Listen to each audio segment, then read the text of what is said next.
Go ahead. Okay, oh, wait.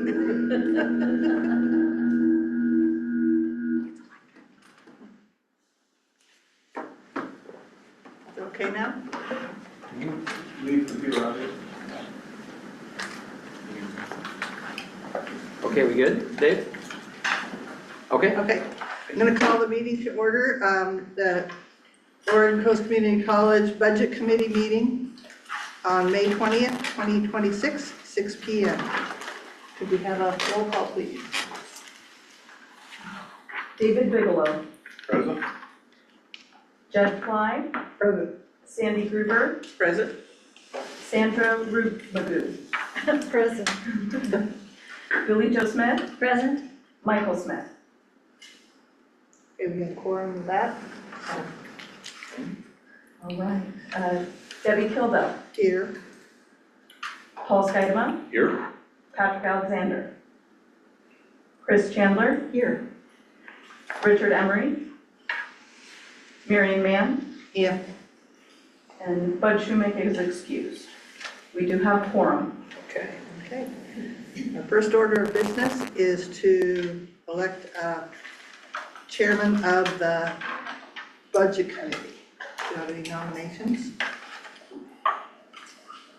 Yes, Sandy. Oh, okay. I nominate David Bigelow.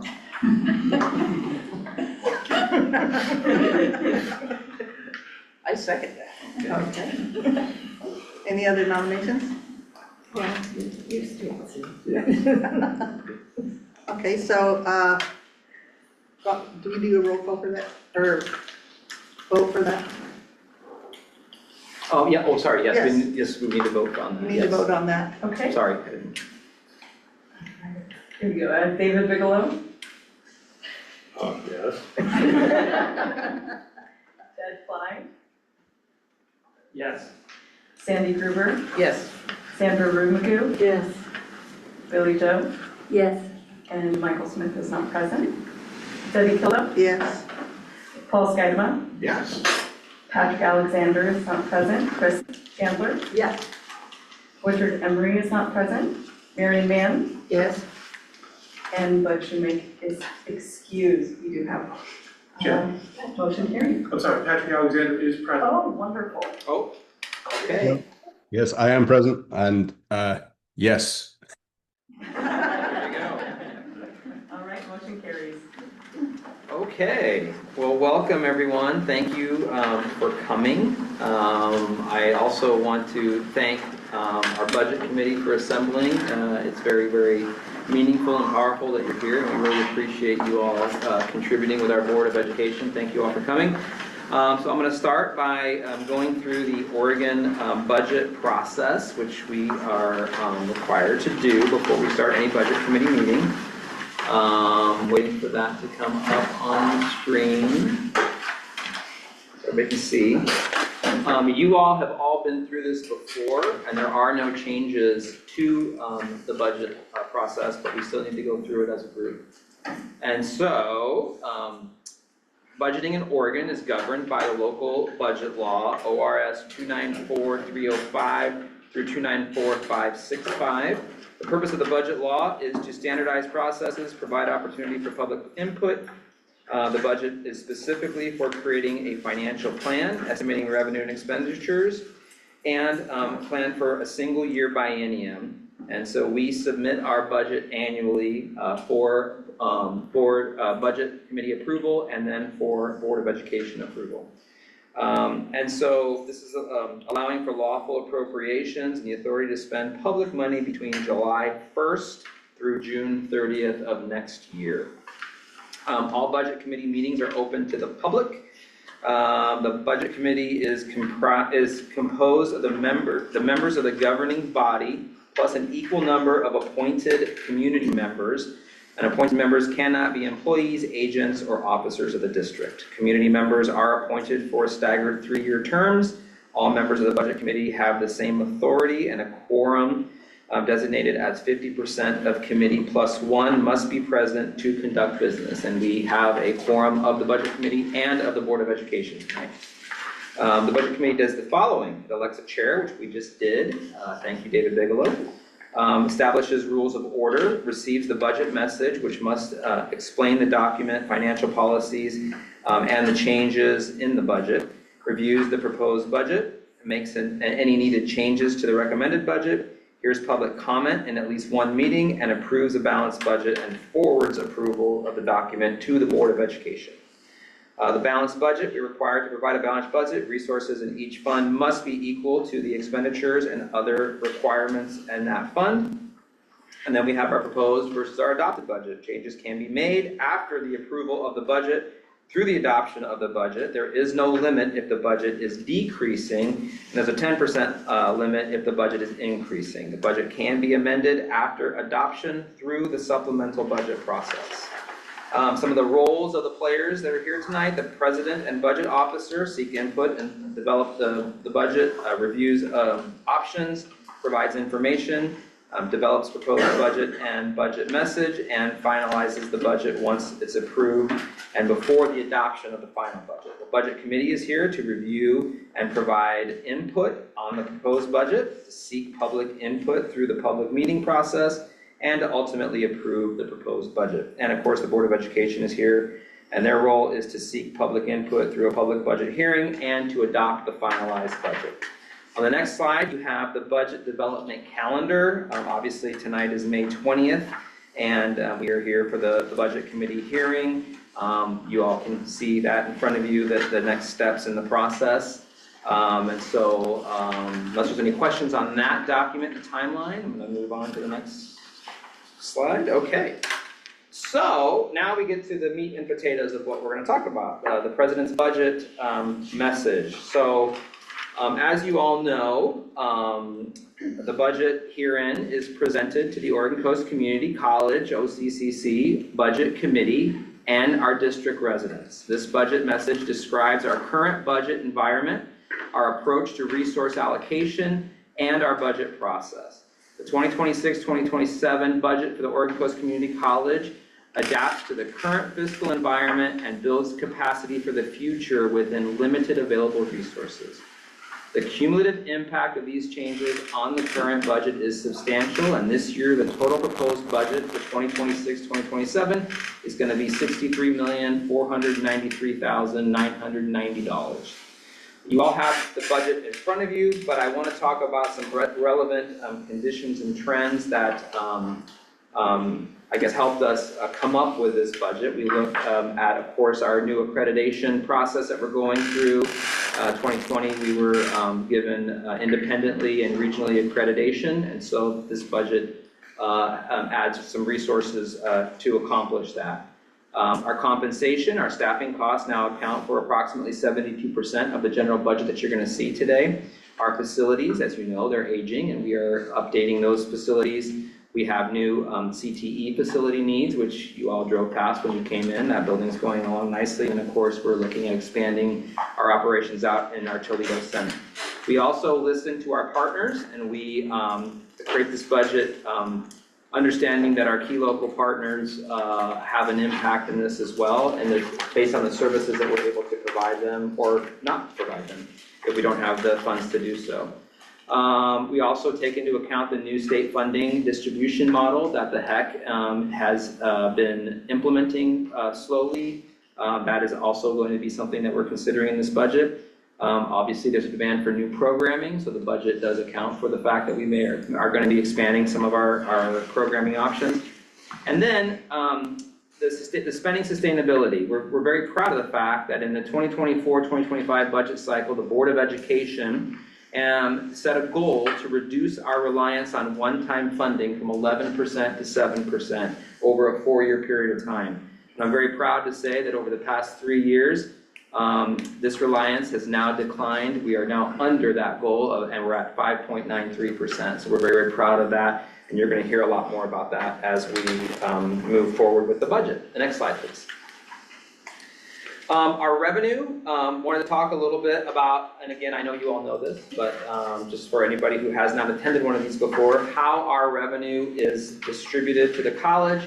We rely on, obviously, property taxes, community college support fund, and tuition and fees. And so Roughly 15.9% of our general fund budget comes from our property taxes, 48.6% comes from our community college support fund, and our tuition and fees account for 28.2% of the budget. Those are all the funds that make up the totality of what we do, along with some miscellaneous revenue, interest, those kinds of things. The reason I'm showing you this slide is because our community college support fund is based on our FTE, our full-time equivalent head count of students. And as you can see, we've had very, very steady growth. You're going to hear more specifically what that means to us here in a minute. But this is why we focus so much on our student population and how many students are coming to the college and using our services. Next slide, please. This budget is also in line with our strategic plan. And so you all know, you've seen this before, this plan was developed for the 23-28 cycle. And our 5 strategic priorities are kept in mind when we're actually building this budget. And again, you all know that, you have it in front of you. Next slide, please. Some general assumptions that were made, some revenue assumptions. I'm going to highlight a few because our vice president's going to be talking about them in a little more depth. But the college estimate for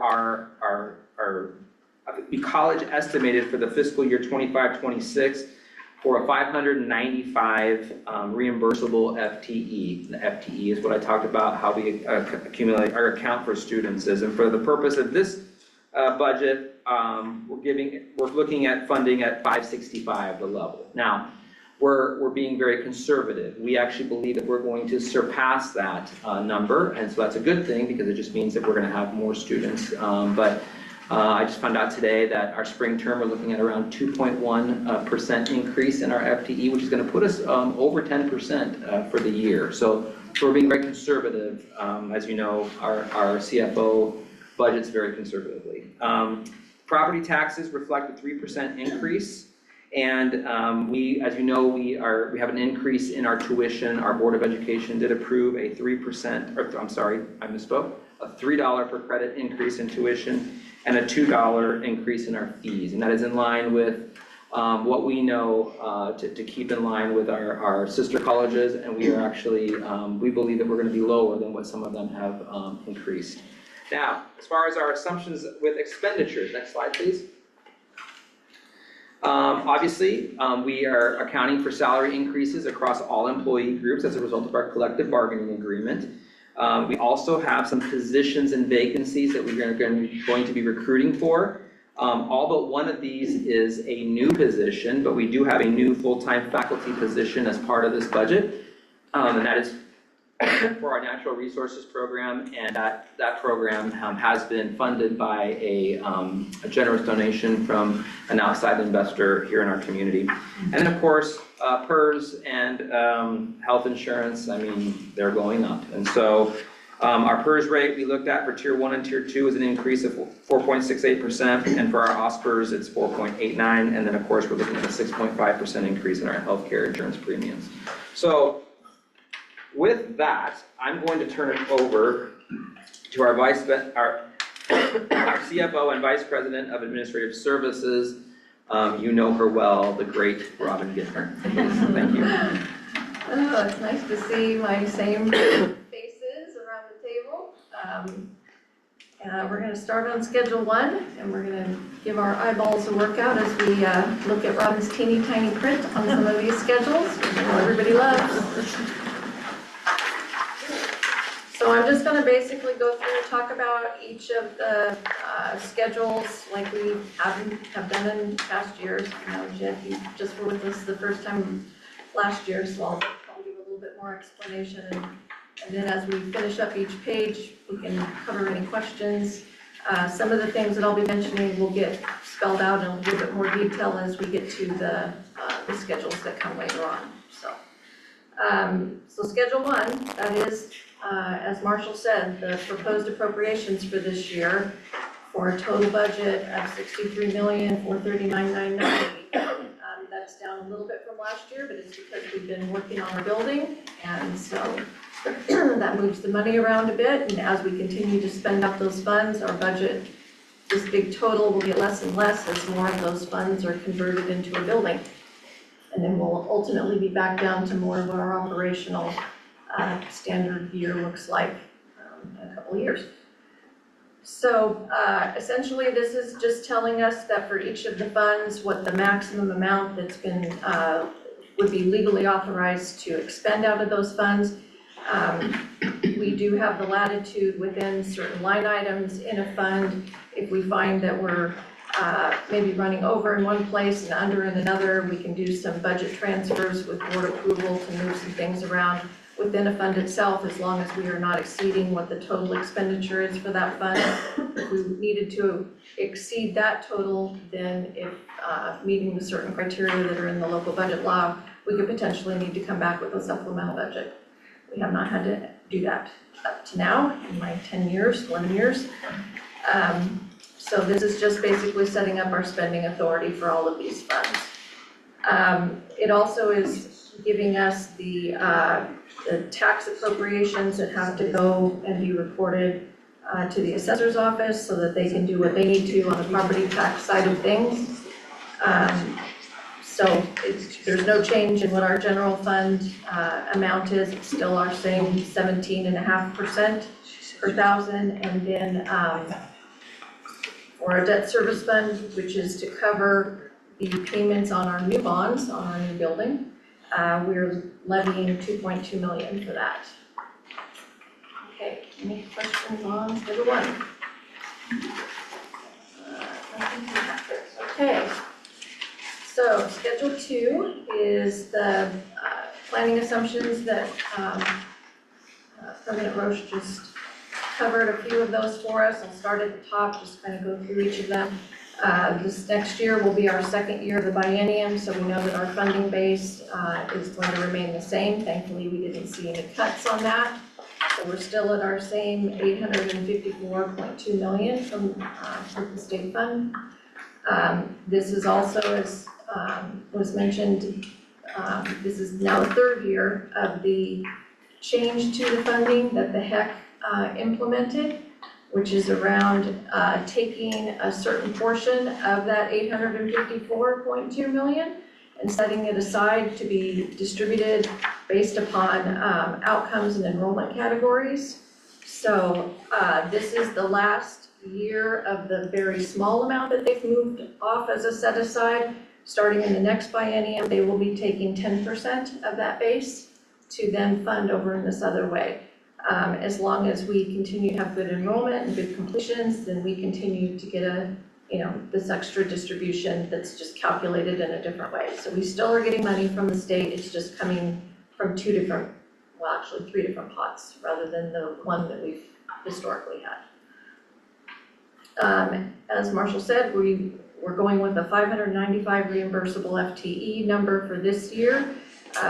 We do think we'll close higher than that because of some spring term growth. So that running through the funding formula, the enrollment formula that's a weighted rolling 3-year average will give us 565 of actual funded FTE from the state. So if we actually close at more than 595, then the 565 will adjust up by a little bit. Because they look at 40% in the year that you're closing, and then 30% and 30% in the prior 2 years is how it's weighted. Property taxes continue their trend that they've had the whole time I've been here, which is they kind of stay around 2 to 4% as far as collections, so I go with 3%, meeting it in the middle. Have pretty much been at 3 or above for the last many years. Hasn't been at a 2% for quite a while, but I still just go with 3. It's a nice safe number. And then as mentioned, the board did adopt a tuition and a technology fee increase, so that's been incorporated into this budget. It also incorporates our funding support from the school district. So I always just kind of bring that contract across as it is currently, assuming that it's going to fund the same programs, assuming that they're not going to cut us. So I just bring it straight across. So around $165,000 for that. And then we have some pass-through, some larger pass-through funding from the foundation. Our $150,000 from the local health districts is what we're planning for. It's been indicated that the funding from them will remain the same. And then I'm estimating around 115 to be used out of the Barton donation that was to support the Natural Resources Program and the hiring of a full-time faculty for that program. This is a high estimate, assuming like maximum insurance, et cetera. So we may not need the full 115 to cover that position, but I've put it in there at that maximum amount. Down in the expenditure section, Marshall covered what we're doing as far as staffing. We do the three first listed positions are ones that have been in the budget for a couple of years. Queries are kind of an ongoing position in the budget. Recruiting was slow around these, so they just still haven't been filled, but they were actually in last year's budget. And then our new position with the full-time faculty for natural resources. And then the only other change that is being planned for in here is changing our bookstore clerk, who currently is a .25 casual employee, and making that a classified employee at a .75 to support the growth in the bookstore. The PERS rates, a very significant jump. This is because our PERS bonds that brought us some rate relief over the last 18 years. We're gonna pay those off in the next 2 years. And so we have actually used up our rate reduction benefit from those bonds. So we are having to budget for still making those payments for the next 2 years, but also now having to pay at the max valuation rate for Oregon Coast. And just to give you that in perspective, for Tier 1, Tier 2, that's 28.11%. And for OBSERV, it's 25.71% for PERS, which is crazy. Our non-personnel expenditures, we've got a 20% increase in the liability premiums. That's from our insurance folks. That's what they indicated we should plan for.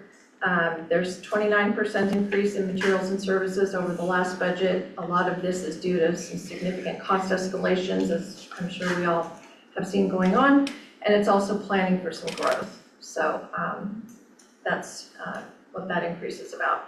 We've set aside $160,000 for capital expenditures, and then we have also put in here the potential to transfer over to the reserve fund another $500,000 if our fund balance holds as I've projected, and if our revenue kind of holds. So that's a number that, you know, we can, if we're not there, we don't move it. If we're there, we move it. If we do get to move it, then that will put us at just over $2 million in our reserve fund, which gets us up into the bracket of best practice around 3 months of operating expenses. So if there was some sort of a catastrophe. This budget also builds in a 14% contingency fund balance into the reserve fund. That's the number that's based upon expenditures. Our board policy is to hold 10%. We've been trying to build back up to 15% because that's the best practice number around that, which is another place where if you had an emergency, it's another funding pot to be able to pull from in the general fund. We're going to be working back towards the 15%, but we've been able to do 14% in this budget, and that actually translates into, I think it was just over 17% of revenue is being held as a contingency. And then this budget has a significant strategic initiative set aside, and we'll see that as we get into the general fund, which is just there to fund initiatives that may come up as far as we're particularly getting into OCCC, not knowing necessarily where we're going to land with building costs, and then what programming costs might look like for maybe equipment or some other things as we get into OCCC. All right. Any questions on the assumptions? Okay, now on to the teeny tiny print. So this is the total proposed budget for the year. This is all of the funds. What I just talked about for assumptions in both revenue and expenditures is built into that general fund. The number that I'm sure David would probably ask me about if I didn't bring it up is the structural deficit number of 2.299768 or 9. hey, better glasses. That is not as horrifying as it looks on paper, because what that number has included in it is, for one, this large strategic initiative pot of money that is it's basically unallocated funds that we had to put into the budget in order to balance and get to a zero balance. So it's unallocated, it's there for these strategic initiatives, it's there if we, if the tariffs overrun our welding metal budget, we've got somewhere else we can draw some funds from in different programs if we need to. That number in this budget is $889,000, so it's very significant. So when taking that off of the 2.29, and then the other thing to take off of it is another 781,000, of which over 500,000 of that number is two things that are going to drop off. They are truly one-time. One is this PERS duplicate cost thing that we're gonna have until those bonds are paid off. So where we've got to make sure we've got funding to cover the debt service on the PERS bonds, but we're still paying at this max rate. So that is about 300,000 just by itself. So after the PERS bonds drop off, then we won't have that duplication. The other thing that is built into this budget is I did a unemployment set aside, so that when we get into bargaining, and it's 200,000. When we get into bargaining, if for some reason, because there is now the state law where if any of our employees were to go on strike, where we do have to pay them during that strike time. So because we are self-funded for unemployment, we need to have some funds there in that event. So this kind of sets us up to be ready for when we get into bargaining. If things were to go down that path, we would have the funds there to be able to meet that obligation. So when you take those two things off, that's over $1.5 million. That puts the what I call a fixed deficit at $628,738. That is basically about 250,000 less than last year. So last year our fixed deficit, and actually for 3 years we've been kind of running in the 800,000 range. In 23-24 we were at 853. In 24-25 we were at 827, and then last year we were at 876. So that puts us this year at 628. So we've been able to bring that down. That's where the 5.93 percentage comes from that Marshall was mentioning in the budget message. So we saw a good decrease from last year as far as that amount that's being utilized for one-time funding. That's committed one-time funding. Okay, so the other funds on this page, we'll get into those schedules. So we'll talk more about those. They're not quite as interesting as the general fund. But this is just laying out all of the funds and what their revenue and expenditure activity looks like, and then where those basically all land at zero, so that we have our zero balance budget. So anybody want to cover anything else on that schedule before we go to the next one? Great. All right, schedule 4. So this is our statement of revenue, expenses, and changes in fund balance. So this is where I show you where our actual expenses have been for the last 3 years.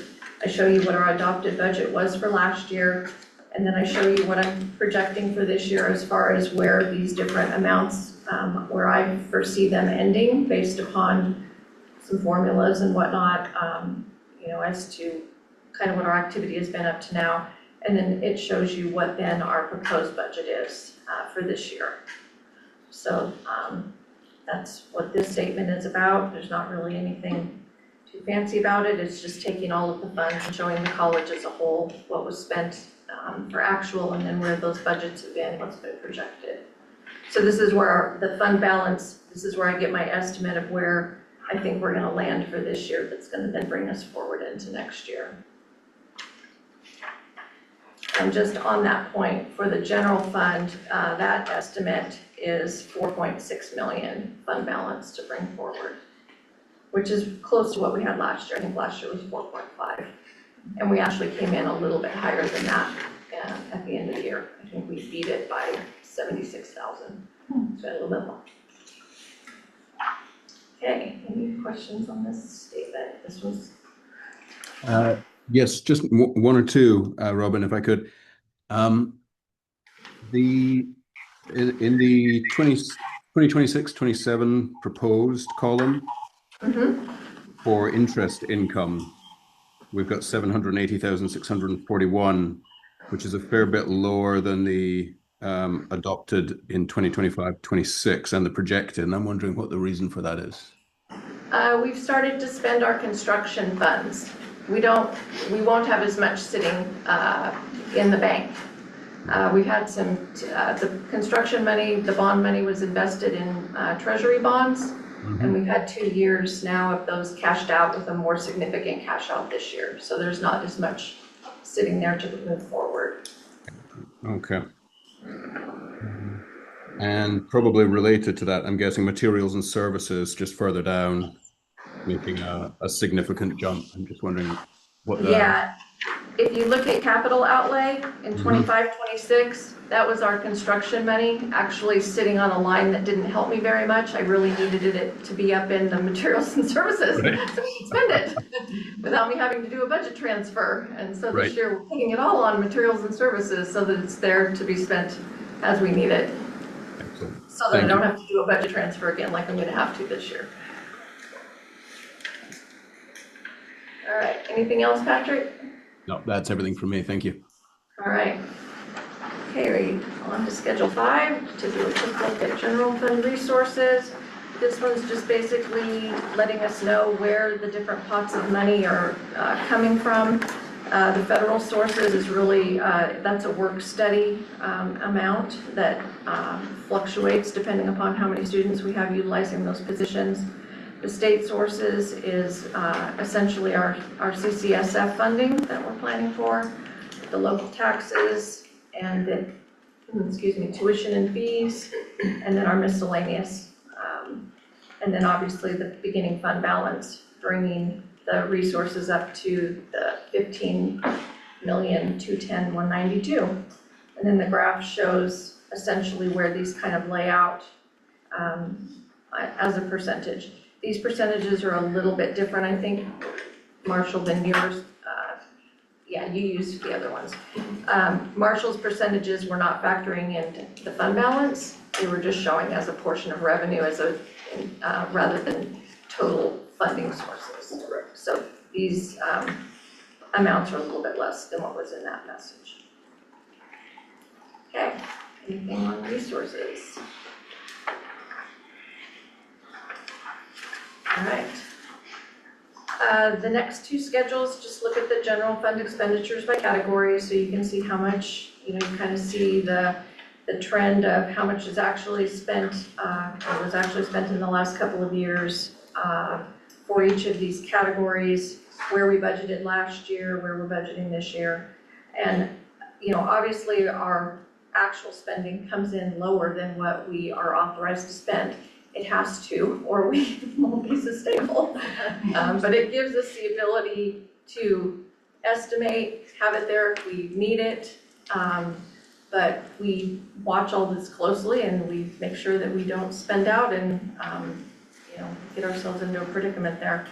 So we do have 9 million for personnel services, 3.4 for materials and services, the 160 for capital, that transfer out that we might be able to do to the reserve fund, and then that 14% contingency fund of 1.8 million for a total budget there of expenditures of the same as resources, 15,210,192. And then the graph obviously shows, you can kind of see the visual of where the money is going. All right, any questions on that one?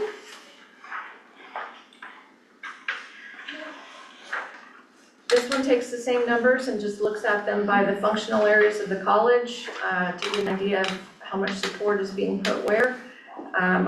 Instruction is our biggest place. 33% of it's going to instruction. Underneath that is academic support, which is still instruction, just not, it's the administration type area around the instructional departments. Student services, our college support area, which ends up including IT and facilities repairs and the finance department, the president's department, marketing, things like that. And then, well, I guess facilities is actually in plant operations. So that's the breakout of how the expenditures are laying by functional area, the transfer out, and then the contingency to bring us to our same total. All right, anything there? Okay, and this is where we get to look at the nitty-gritty of our departments. And I added lines this year. I think, Marion, you were asking for lines. Yep. I added lines, which, yes, made it much easier for me too, when I'm looking at teeny tiny print. Okay, so just in looking at some of the departments, I try to tell you a little bit of an explanation around what's going on in that department when there's a significant difference, either up or down, between what we adopted for last year and what we're proposing for this year. The first place that you see significance is in aquarium science. We have recently restructured the staffing in that area to really support the growth into the CTE of potentially aquaculture type programs. So that is what's built into that budget that was not there last year. Get on the line here. Oh, goodness, we'll bring a ruler.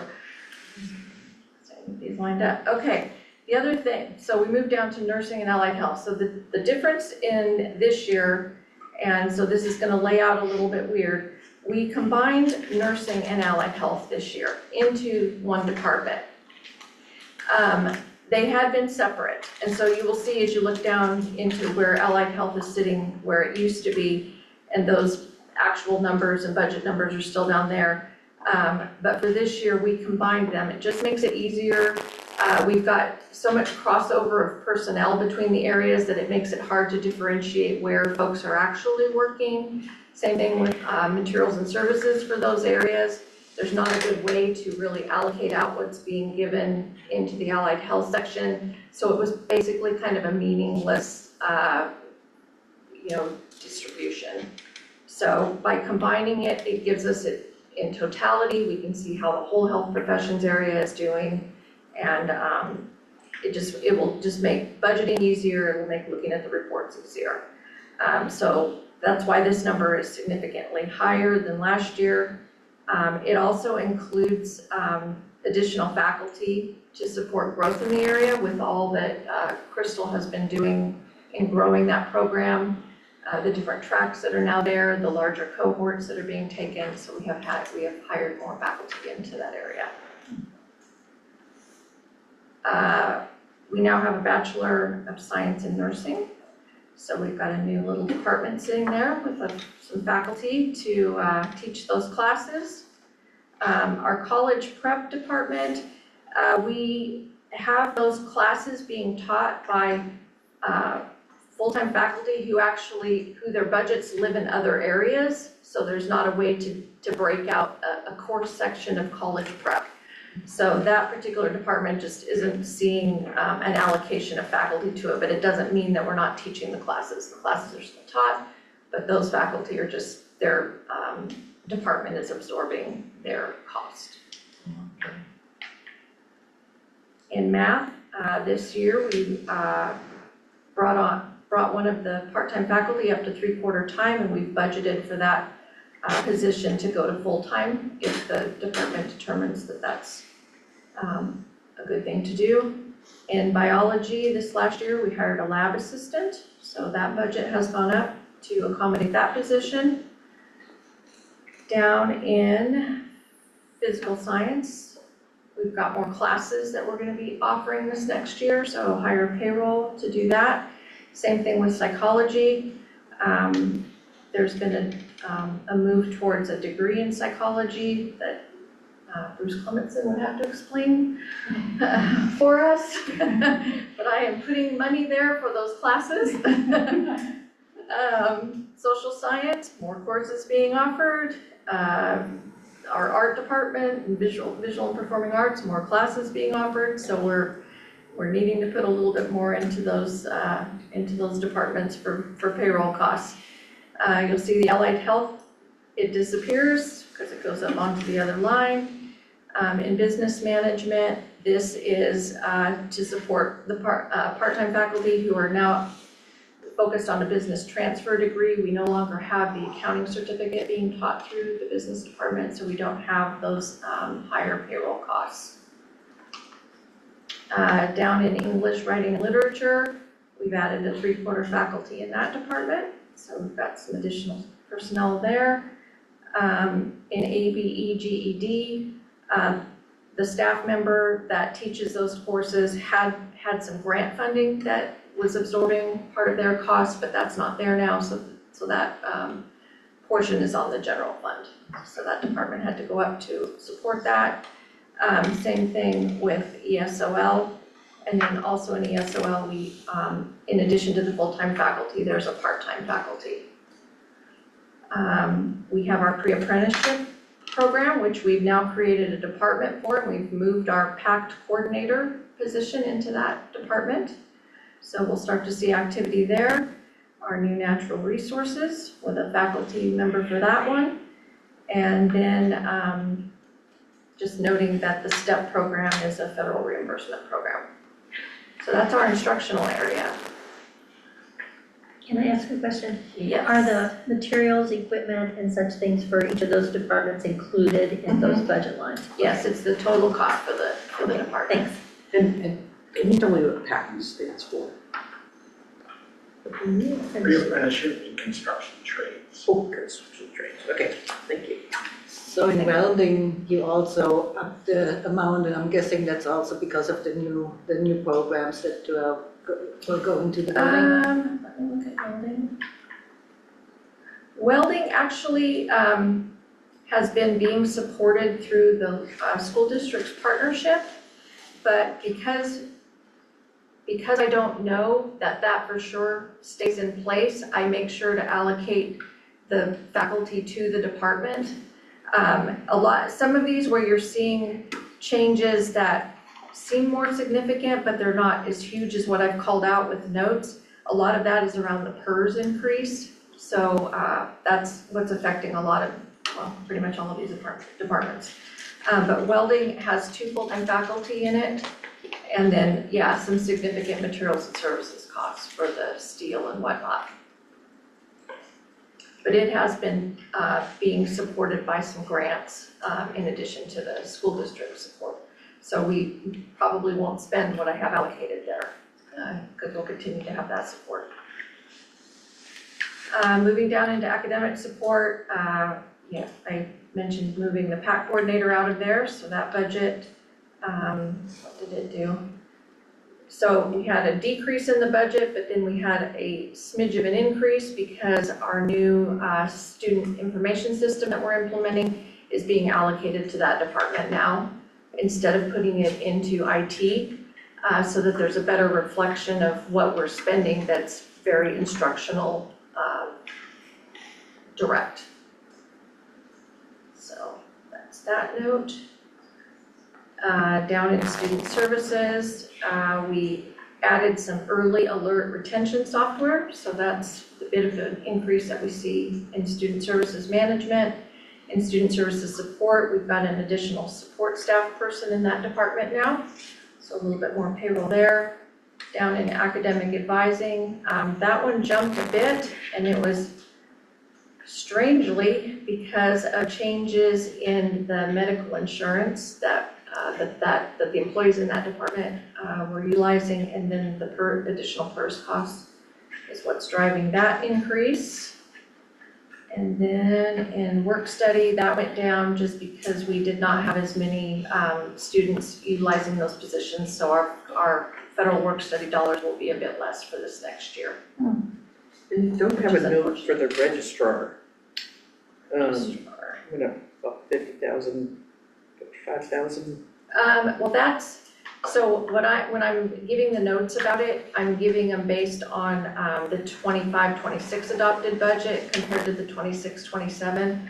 So that one is increased, I needed to increase it 7,000, so 161, Yep. up to 168, and that's Okay, about the from first last year's, cost. okay. Yeah. Everybody following all of them so far? I can stop and we can talk about them. Okay, down under college support services and the Board of Education Department, we will have the accreditation cost for our year 7 visit, which is fairly, a fairly hefty charge. And there are also election costs that will be in there for next year, as we have folks that are being reelected to their seats. In the Office of the President, some higher staffing and membership costs in that area. And then there's that 889 for strategic initiatives that I mentioned. On the second page, in the college development, we added a foundation assistant last year and then have, excuse me, taken that position up by another 0.2 FTE, just to give some more support to the foundation. In information technology, we've had significant increases in our software costs. Cybersecurity is a very expensive business to be in, so we're accounting for that. And then down in college support, some different costs were reallocated up into other departments, so. What's the college development? College development is, it's foundation support that the college covers, as opposed to foundation, which is the portion that the foundation reimburses us.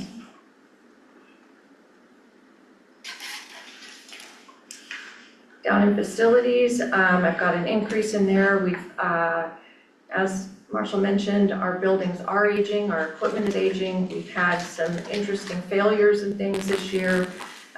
So we are just starting to see some things age out and we're starting to have some breakdowns. And so we've got some more tucked in there to deal with repairs and maintenance. And then as I mentioned, down in contingency, we're at a 14% contingency reserve there. And then our 500,000 potential transfer to the reserve fund. So for Office of the President, what exactly is a membership cost? It's the different dues that are part of the groups that Marshall is in to do networking and gain partnerships and stuff for the college. So is that what pays for OCCA too then, or is it something else? That might be part of, is OCCC wrapped up in there as well? The OCCA is in the board budget, the Board of Education budget. So it's the boards and the groups that we're members of that I attend to represent the college.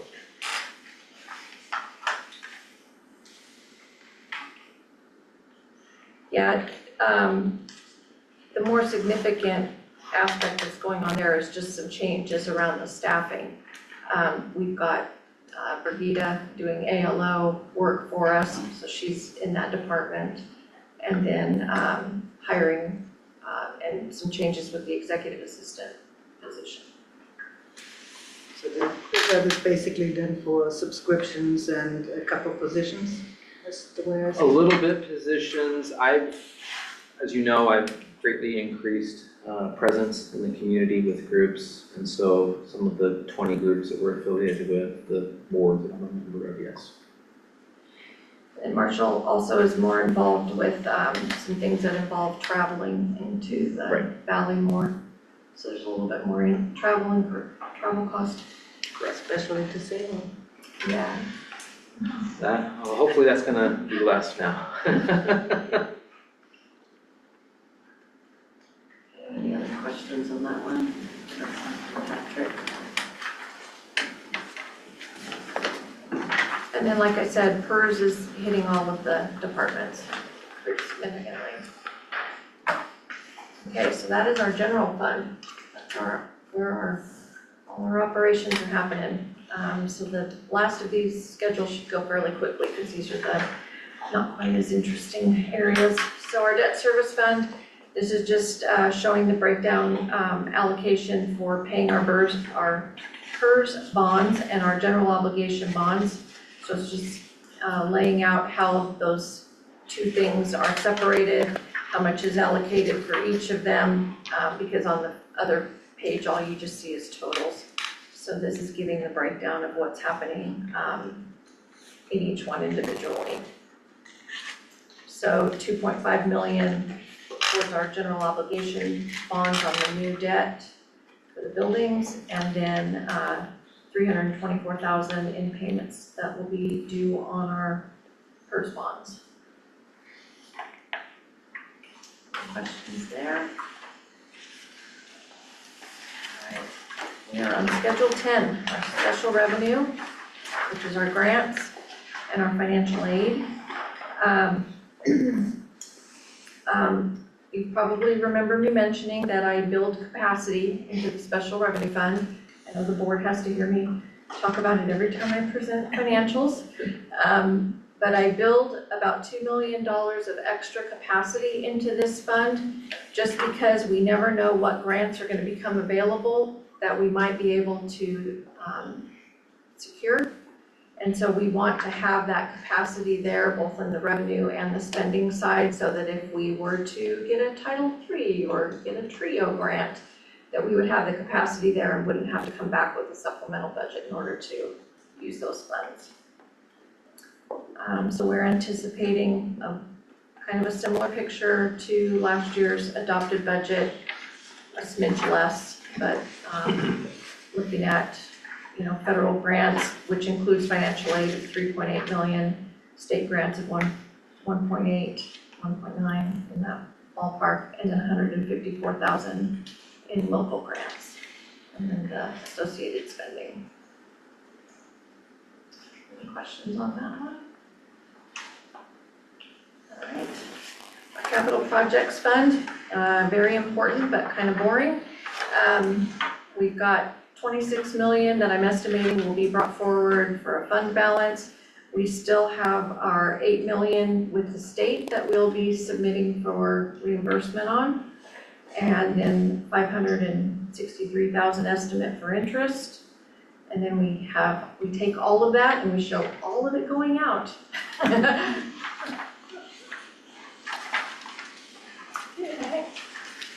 Which is a good, Oh, yeah.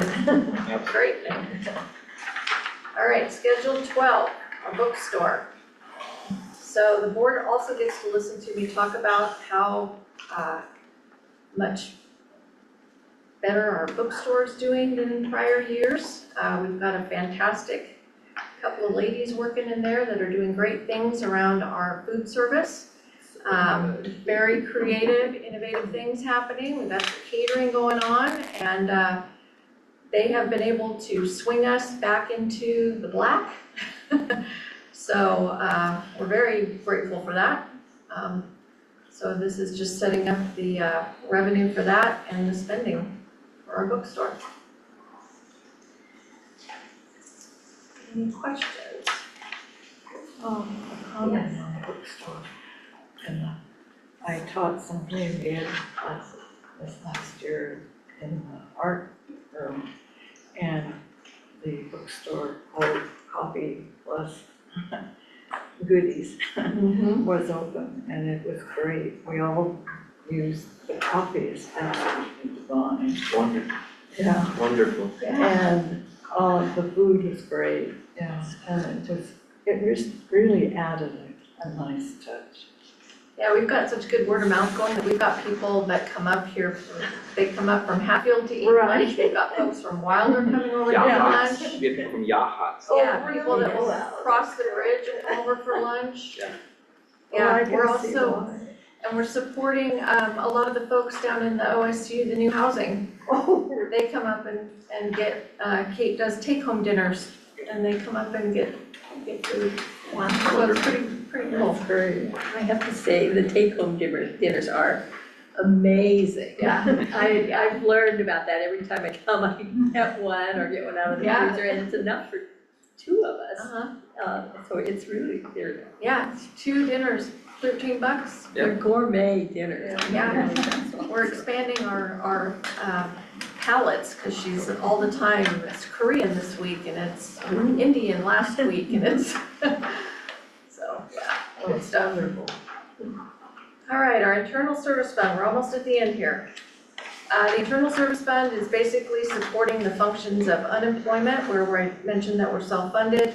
It's our copiers and printers, and then it's also a reserve for our insurance deductible if we were to need to tap into it.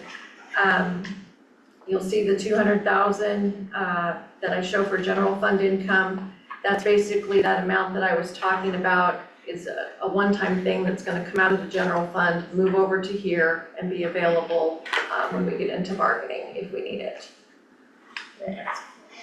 And then copying and printing is real straightforward. The departments are all charged whatever their usage is, and then we pay for the maintenance contracts and do copier printer replacement as we need to out of that part of the fund. So, any questions? All right, last but not least, our reserve fund. So what I'm basically showing here is we have a current balance in there of 1.575 million. And if we're able to transfer in the 500,000 from the general fund, if, depending upon how the year closes out, then that would put us up to just over the 2 million. And would leave us sitting really well, given that we're coming into some years where we don't know what our state funding is gonna necessarily be, and we've got programs to build and growth to make happen. I would highlight, please look at 2023-24 versus where we are now. So we're very proud of that. Yeah, when I started, $55,000 in this fund. I remember that. Yeah. Yeah, David probably remembers that too. All right, that is all of it, unless we have questions. I just have to say, I had questions written down and you answered all of them. Oh, nice. I don't like that. She's really good at that. All right. So I'm obviously very proud of this, and I want to thank Robin for the continued work that she does. Honestly, she truly keeps an eye on this institution's budget and makes sure that we are always fiscally sound. So, Robin, thank you. I really appreciate the work that you do and keeping us right financially, and then being able to report this out. It's a skill that is hard to come by. So thank you very much for that. Appreciate it. Thank you. Okay, so My turn. yes, sir. Wait for this. All right. Public comment time. Is there any public? Yes. Yes. Are you here for the budget meeting or for the Board of Education meeting? Just out of curiosity. I'm here to make a public comment about the college in general, About the budget or for the Board of Education? for the Board of Education, Okay, that's the next meeting that we're about to have. So this is for the budget, just for the budget. just for the budget, but then we will have our next meeting immediately following this meeting that's for the Board of Education. Okay, All right. thank you. Go for it. Yeah, we'll be done here in a few minutes. Oh, well, I'll be speaking at that next meeting. Okay, perfect. It'll be just in a few minutes after this one. Oh, it'll be after this meeting? Yes, sir. Okay. Yep. I thought you meant it would be next, like month. No, just immediately following this meeting, yep. Maybe 5 or 10 minutes. Okay, so did we have anybody sign up for public comment on? Okay. Okay. And discussion from the committee itself. Anybody want to? I want to second Marshall's comments about the work that Robin does. Here you are. He's hiding back there. you know, it's a lot to pull together, and she does it very well every year. Mhm. And it's a lot to absorb, and even doing it every year, I fail to catch everything and understand it completely like I most comfortably would like to, but very, very well. Yeah, I guess I'd like to echo that as well, and being someone who has to do budget for my organization, I don't do it nearly as well as you do. It's a master class that I was taking notes since I'm working in my own budget, so thank you. Yes, budgets are fun, aren't they? It's a frightening thing when the budget arrives in our email and we have to look at it. Because once a year, you're dealing with a budget and the rest of the time you're floating through space. And you get that and the numbers are everywhere and it's explained very nicely. Yeah, and I really appreciate the new reporting that you incorporated into all of this. I'm sure that took a little bit of extra to do, so thank you for that. Any other comments or discussion? If not, we're ready for approval of the proposed budget. And I don't think we need any next meeting, but I'll defer to anybody making a motion. I would make a motion that we approve the budget as presented. I second. All right, approved, second. We roll call or? Roll call, please. Okay, Okay. Okay. David Bigelow, yes. Jed Klein, Yes. Sandy Gruber, Yes. Sandra Ruder, Yes. Billy Joe Smith, Yes. and Michael Smith is absent, and Debbie Hilda, Yes. Paul Skaidema, Yes. Patrick Alexander, Yes. Chris Chandler, Yes. Richard Emery is absent, Marion Mann, Yes. and Bud Schumake is excused. Motion carries. Okay. Thank you. Thank you. And I guess we can adjourn. Yep, meeting's adjourned. Thank you all so very, very much for the work on this, and man, I'm so grateful. So thank you. Happy to have the college here. Well, we love being here, so thanks. And thanks for the work and the contributions. Another great year going forward. Oh, yeah.